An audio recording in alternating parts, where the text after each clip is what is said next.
Hirohiko Araki isn't shy when it comes to writing characters with disabilities, be it the paraplegic main character that is Johnny Joestar or the blind antagonist that is Endul. Though no matter the disability, Araki manages to make it so their fights are interesting and flow as fun as any other fight in the series. This is especially true when he has their characters overcome these disabilities in the face of danger, making them as capable or more capable than anyone else in the series. One of the best examples of this being Daya Higashikata and her stand, California King Bed.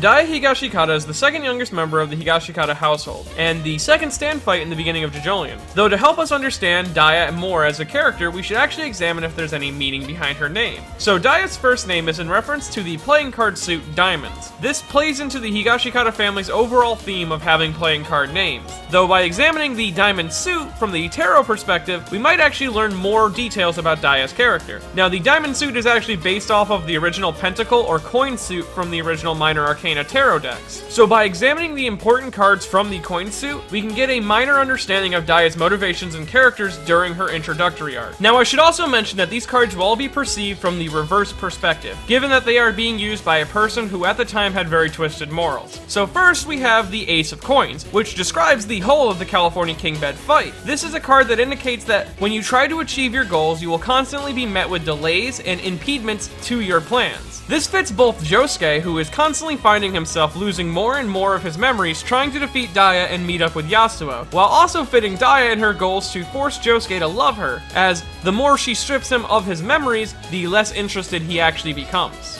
And then next you have the Reverse Knight or Jack of Coins. This describes finding yourself feeling that you are falling into a routine or repeating a task over and over again. It also describes the feeling that you are trapped in a relationship which is one-sided or unreciprocated.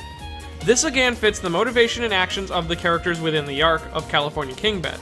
Both Josuke is stuck in the routine of trying to defeat and trick Daya, while also losing his memory every time he fails, causing himself to reset. And then you also have Daya, who feels betrayed and sad that her love for Josuke is unreciprocated. And then you have the Queen of Coins, which represents someone's loving or motherly tendencies becoming smothering and unhealthy. It says, even if your intentions are pure, you are overstepping your bounds and becoming more of a problem for the reciprocant of your love, which is a dead ringer for Daya at the beginning. As she desires to love Josuke and get him to love her back, she does so by physically manipulating his memories and end up causing him more harm than good. And then of course you have the head of the suit, the King of Coins. The reverse King of Coins shows someone who allows their character traits, the ones that they should be wary of, to take control of their life. They also find themselves enraptured by material goods. Both of these traits are found in Daya during her introductory arc. She both finds her unhealthy obsession with Josuke taking hold of her during the entirety of the fight, but also in her stand, California King Bed,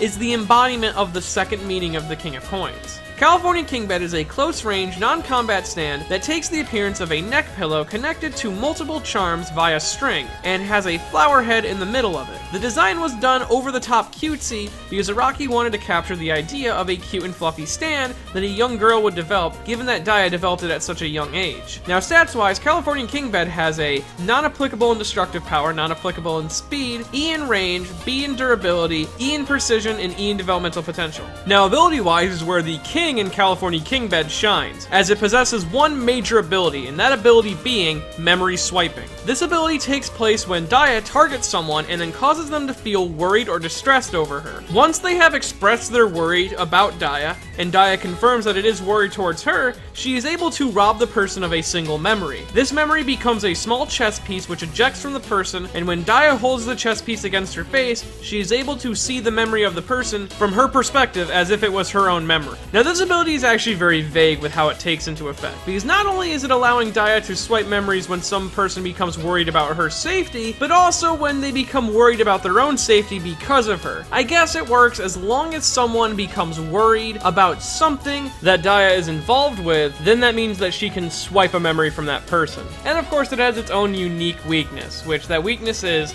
if Daya steps into the shadow of the person that she robbed the memories from, then the person gets all the memories that she stole from them back. And in turn, if the person or Daya breaks the chess piece before they have it returned to them, then that means that the memory is gone forever, along with the person taking damage in the place in which the chess piece was removed.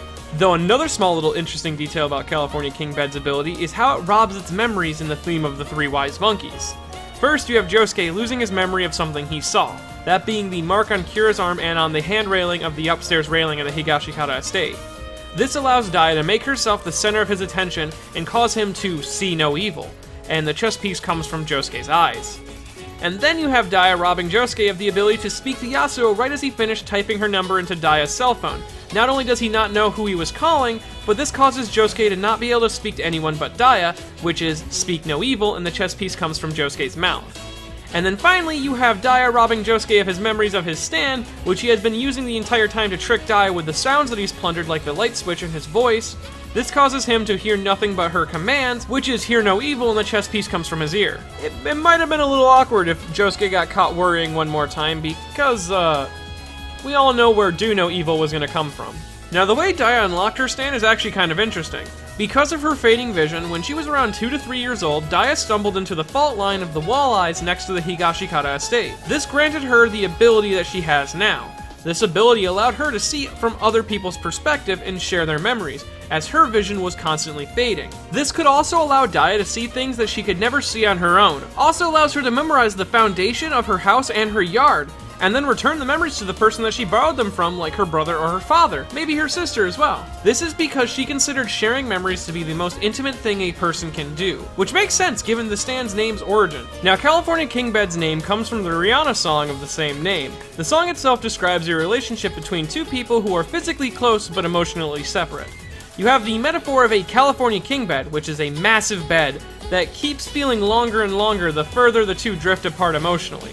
Now, this applies to Daya and Josuke's relationship in this arc, as the closer Daya actually gets to controlling Josuke, the further they end up being. And this shows Daya's fundamental lack of understanding of her actions, which is why her tarots are reversed as well. Though after being defeated by Josuke and getting a confirmation that if she behaves well, that she might actually be able to win over his affection, Daya slowly switches all of her reverse cards into right-side-up diamonds. Though, we'll never truly know how much Daya has actually developed since her introduction because she hasn't been a major character since her first arc. Though we know her affection towards Josuke has changed from an obsession to just a standard crush, and that she likes pancakes. Not much else besides that, though. This is because in the grand scheme of things, Daya isn't actually too full of mysteries, but there is one that I'd like to have explained. How did she create that huge fucking gash in her leg? And how did it heal so instantly? Especially since California King Bed has no destructive power, it can't manipulate memories, it can only create physical embodiments of memories, and it doesn't have any healing powers either, so if it was a burn, how did it fucking heal so quickly? Does the stand, like, forcibly slam itself back into the user to go away? Instead of, like, dissipating like all their stands, it has to violently dig itself back into a toast?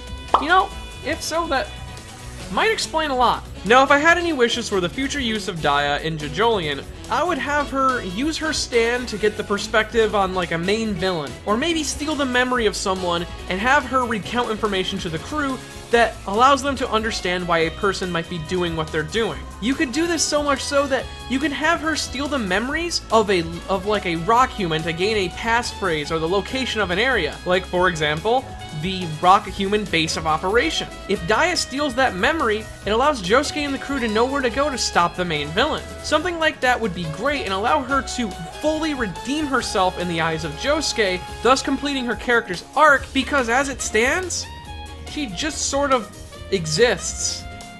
And it's a little disappointing, but we don't need to fix it. But I hope that she has more relevancy in the plot as the plot develops. Because you see, California King Bed is just Whitesnake, but actually follows the rules of a stand and doesn't just make up its abilities half the time.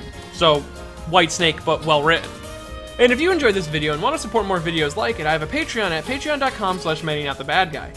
And if you want to, like, cement your memories into a physical object, I recommend cementing them into a DVD copy of Bayonetta, which you can find at Funimation.com/show/Bayonetta, boring world where the concept of dirty jokes doesn't exist, and plant your memories into that disc, play it on a Blu-ray player or your PlayStation 4, and just have a lovely time. Just lewd memories up the wazoo.